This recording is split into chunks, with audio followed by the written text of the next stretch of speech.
Angas, di ba?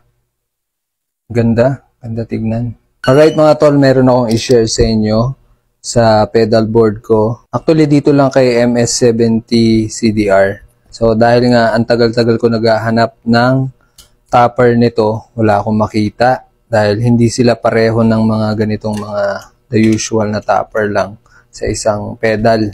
Ito yung madalas natin nabibili sa internet, pero pag nilagay mo siya dyan, hindi siya kasya dahil malaki yung kanyang foot switch. Mas malapad siya compare dito sa mga ganito lang.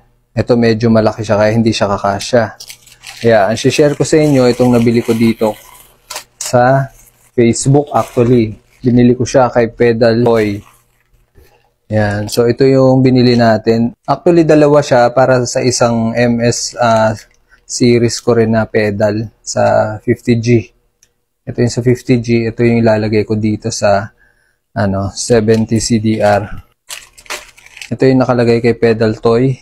Foot switch extender. Tapos meron dito sa likuran. Meron siyang sticker.